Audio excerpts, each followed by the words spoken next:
it's time for your Gold and Blue Dude March Madness update. Let's go.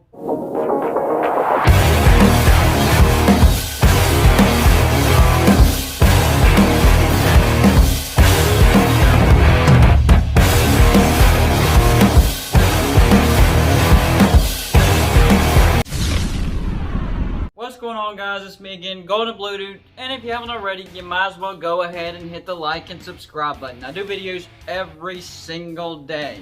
If you've been a subscriber of mine for some time, you'll notice something different. Well, first of all, I got that from a fellow YouTuber. He finally got it to me. It's part of my background and signed YouTuber shoe.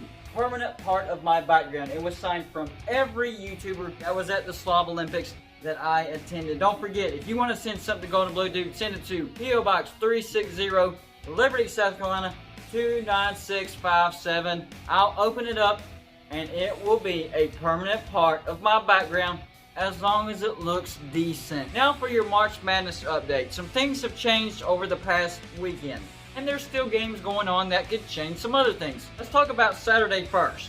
Ohio State continues to struggle. Number 7 Ohio State loses to number 4 Illinois 73-68. Not a terrible game for the Buckeyes, but they continue that trend in the wrong direction. You have my team, West Virginia, number 6 at home, loses to number 17 Oklahoma State 85-80, and Oklahoma State didn't have their leading scorer, Cade Cunningham. We didn't look right. Something was off. We weren't shooting the ball very well. We were lazy on defense. We need to clean that up before March Madness gets here. Alabama takes care of Georgia, but Georgia did hang with number 8 Alabama for a while, but in the end, Alabama wins 89-79. Number 10 Villanova gets upset by Providence 54-52. Providence is a pesky team, and you need to keep an eye on the Friars in the Big East tournament. They could steal a bubble spot from your team. And then number 11 Florida State, they go on the road to a bad Notre Dame and get beat 83-73. Didn't look good at all. Number 12 Arkansas, they take care of business, beat Texas A&M. Number 14 Creighton beats Butler like they're supposed to. Number 20 Loyola Chicago, they keep building momentum. They take care of Indiana State. Number 21 Virginia makes Louisville's bubble shrink just a little bit and adds to their resume as well. Number 23 Purdue, their seeding is on the rise. They beat Indiana.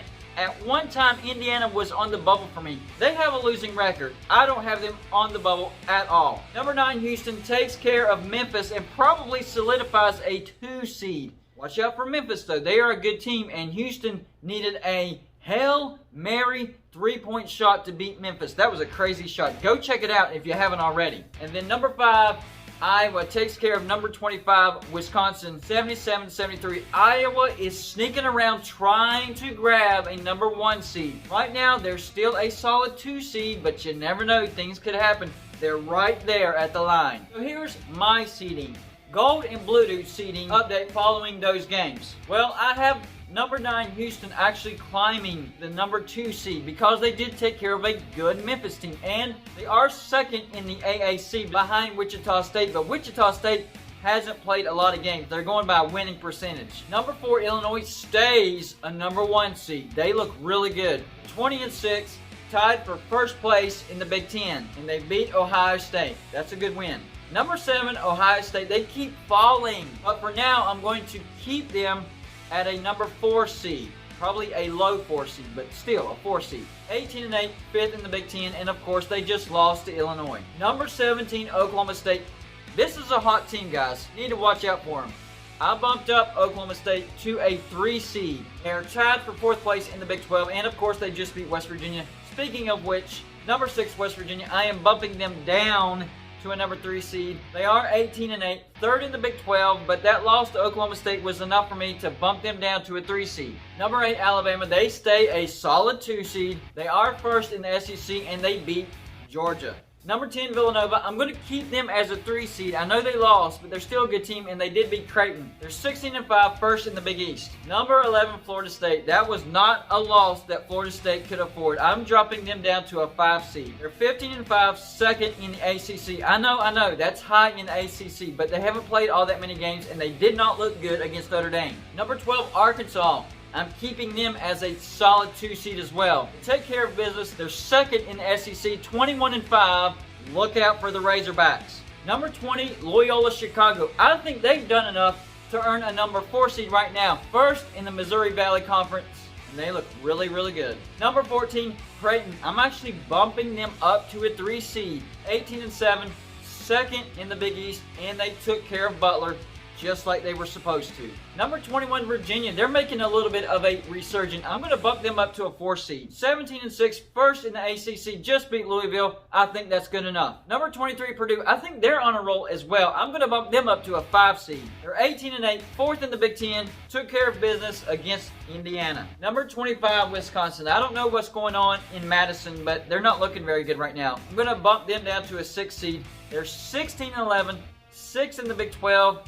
You got to be careful. You're going to end up in double-digit seedings if you don't win a couple of games in the Big Ten tournament. And then number 5, Iowa, the team to look out for. I still have them as a 2 seed, but you never know. They do have the potential to be a 1 seed, especially if they were to pull off the Big Ten championship in the Big Ten tournament. Right now, they're 20-7, third in the Big Ten, but the 2 teams that are ahead of them, Michigan and Illinois, are both number 1 seeds for right now. Here's the bubble teams that took a hit over the weekend. Georgia, 14-11, 10th in the SEC. If they would have beat Alabama, I would have probably had them in the tournament, but had the lead for a long time, but they ended up losing. I think Georgia needs to win at least 2 games in the SEC tournament to make it into the big dance. Then we have Louisville. They're 13-6, 7th in the ACC. I think Louisville needs to win at least 1 game in the ACC tournament to be a lock in the big dance. Last team is Memphis. Yeah, they lost on a crazy last-second shot. 15-7, third in the AAC, and pretty much don't look terrible in the AAC tournament. I think Memphis could even lose that first game, but as long as they don't look super bad, Memphis will be in the big dance. That's all I got for you for this video. I'll have more updates on March Madness as it happens. Like and subscribe if you haven't already, and I'll see you on my next show.